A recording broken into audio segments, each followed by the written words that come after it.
Ang realidad, ang hinahanap talaga ng isang lalaki, I mean kahit kanino, maganda, di ba? Looks talaga eh, hindi naman tayo Tama. plastic eh. Kahit If naman love yung na yung mga babae pag-uusapan, naman, hindi ka natitingin kahit sa sino looks. naman. Hindi ka natitingin kung maganda yan, hindi ka natitingin kung pangit yan, pilay, pero pag or mahal mo, kung ano man wala ang kang kanyang magugulat. itsura. Pagka love mo, love mo. Love mo. Kasi ang love, pwede mong ibigay yan kahit Kahit kanino. maganda. Kasi galing yan sa Panginoon. Ako actually, ang lahat ng bro ko, love ko yan sila.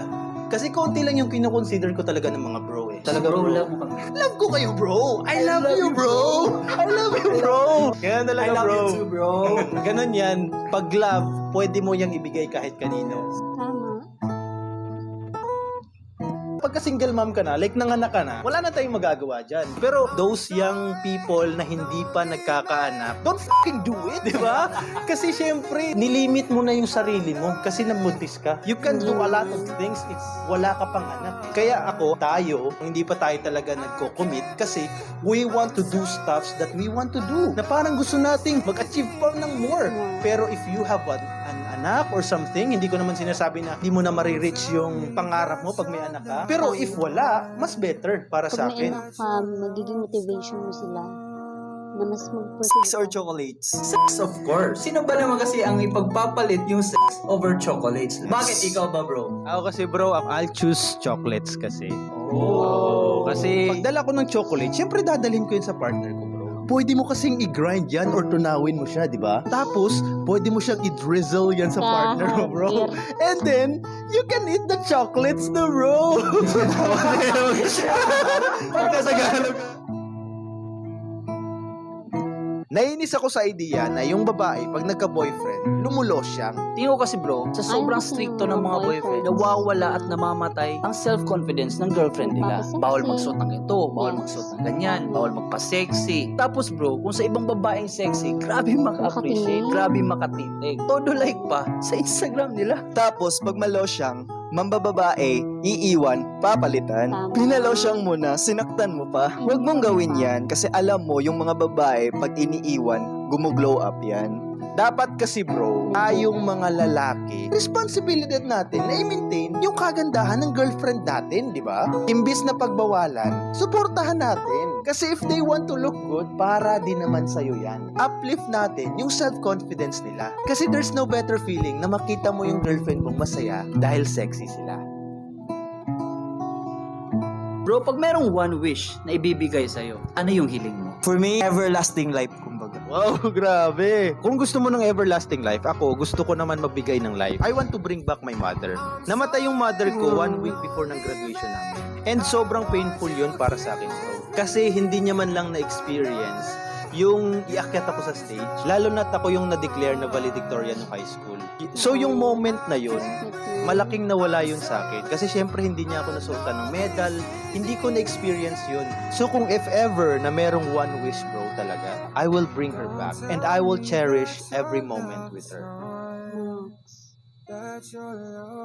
Okay lang naman kaibiganin ulit ang ex mo. Hindi bro eh, kaya nga ex, kasi ex na yun eh. Huwag ka nang makipagkaibigan sa ex mo, lalo na't ang ex mo ay may feelings pa rin sa'yo. Isipin mo ang mafe-feel ng partner mo. Kung nafe-feel na ngayon na parang uneasy siya kasi magkikita kayo or nagkaka-chat pa kayo ng ex mo, tingin ko mas pahalagahan mo yung mafe-feel ng partner mo. Kasi kung mas pinapahalagan mo pa yung feelings ng iba kaysa sa kanya, that's very wrong bro. Eto lang masasabi ko bro ha. Okay lang makipag-friend sa ex kung single ka pa. Pero kung you're already committed at nafe-feel ng partner mo na nagsiselo siya, uneasy siya because magkaibigan kayo ng ex mo, Stop mas mo. pahalagahan mo yung feelings ng partner mo. Yes. Stop mo na yung pag-friend sa ex mo. Kasi ex is ex, past is past.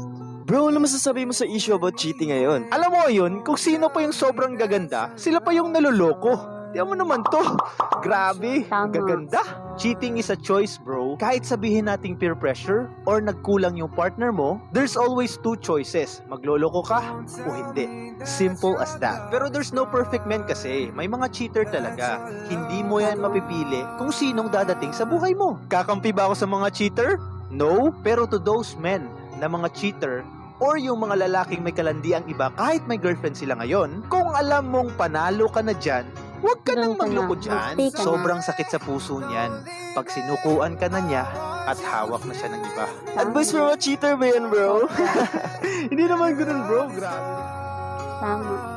Hindi ka pangit, nasa maling tao ka lang. Kung nasa maling tao ka, ang sama ng ugali mo, ang pangit ng ngipin mo, ang baho ng bibig mo, ang taba-taba mo para kang balyena. Hinding-hindi niya makikita yung worth mo. Kahit gaano kaliit na kamalian, lagi niyang nakikita sa'yo. Pero kung nasa tamang tao ka, pangit ka pa rin, pero cute. Tuyoin ka, suplada ka, pero cute. Sa tamang tao, yung hininga mo, amoy durian yan with cherry yan. Sa tamang tao, hindi ka mataba, fluffy ka na masarap yakapin. Even the little things, appreciated yan. Kung isipin natin ang mga parents natin, they love us unconditionally. Kahit gaano tayo kabobo, kahit gaano tayo kasama ng ugali. 'Di ba? Inalagaan nila tayo since bata pa tayo until now. Kung nasasaktan ka man ngayon at hindi niya nakikita yung worth mo, nasa maling tao ka pa. Malalaman mo lang na nasa tamang tao ka kung tanggap ka, mahal ka, kahit na ano ka pa. Yes. Masaya din kayo na pinagtatawanan ako ng ibang tao. Kung nilalait ka, bro, you can't really control that eh. That's an opinion of other people, bro. So, ang tanong, are you really entitled to listen to other people's opinion? Kailangan mo bang i-validate yung sarili mo sa iba? Kung na-achieve mo na naman ganyan at alam mo sa sarili mo na you're confidently beautiful with the heart, o wala isipin yung sasabihin ng iba. They can lait you anytime. Wala kang magagawa doon kasi opinion nila yun. Hayaan mo sila. Hindi mo kailangan ng validation ng iba. Kung alam mong maibubuga ka, bahala sila. Eat my dust daw, di ba, bro? Hayaan mo sila, magchismis sila all they want until they die, bro. Alam mo namang chismosa ang mga Pinoy, bro. Chismosa, laitera, lahat na, bro, lahat ng ganyan, nag-e-exist yan. Ang tanong dyan, kaya mo ba i-handle yan? Kasi kung kaya mo yan at hinayaan mo yan, strong and better person ka. Bro, na-inlove daw siya sa pinsan niya. Anong masasabi niyo about that?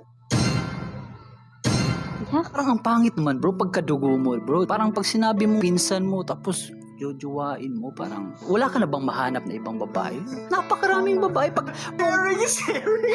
Sharing is caring. Sa akin naman, bro, ang hirap. Para sa akin, wrong din siya, bro. Pero para sa kanila, na kung kunyari, mahal naman talaga nilang isa't isa, if kaya nyo ang panglalait at ang pangmamata ng mga pamilya nyo at ng ibang tao, I don't know kung i-pursue nyo, pero depende na yun sa inyo.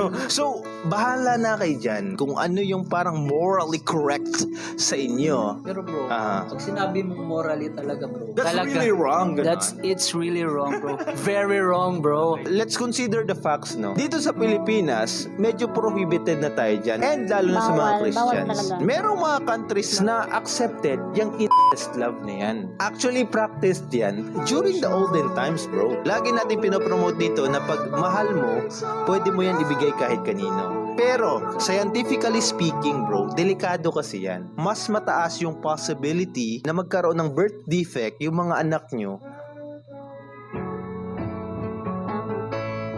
Naalala mo pa ba yung time na sobrang torpe ka, bro? Nasasaktan ka na lang nang walang nakakaalam? Siyempre, hindi ka lang naman nagkaka-crush sa crush mo eh. So parang, nasasaktan ka, bro, kasi nilalapitan na siya ng ibang lalaki. Tapos ikaw parang, fucking hell! Mumoy sa daplin bro. Ganon talaga yung masakit sa feeling pag torpe ka, bro. Na parang gusto mong ilabas lahat sa kanya yung parang... Ganon, bro.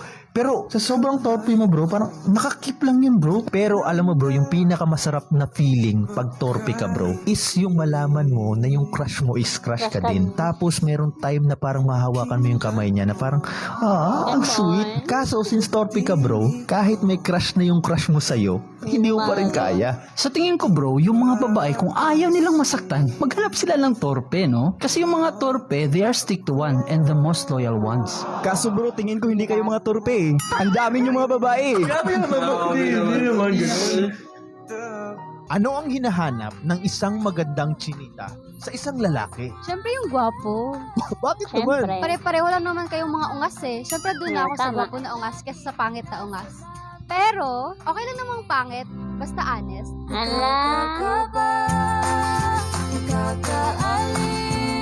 Okay pa yun mga bro. Tama. Nako. Ano ang mga reason bakit yung mga babae naglalay? Ang reason bakit naglalay ang isang babae, kasi nauna yung lalaki.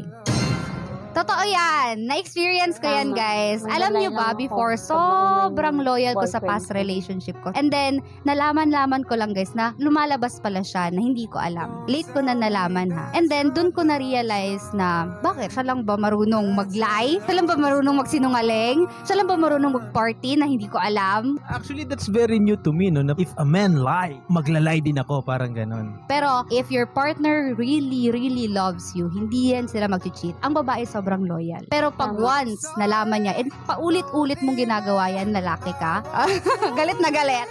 Pag once na paulit-ulit mo yan ginagawa, sorry ka na lang. Yung partner mo, hindi na talaga yan magiging loyal kung gaano siya ka-loyal nung first. Before. Yeah. Tama.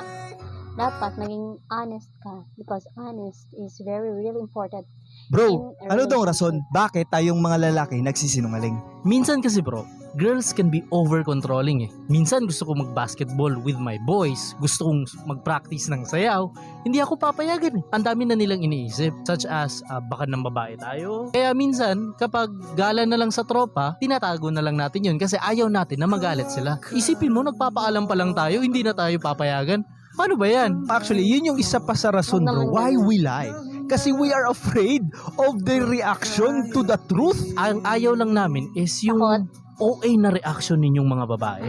Hindi naman natin tinotolerate yung lying, no? Kasi alam natin na men and women lie. And both, bro, ay nagiging selfish din. So I think you have to give and take lang. Dapat kasi pag relationship give and take, 'di ba? Dapat pagbigyan mo din, 'wag kang masyadong over-controlling.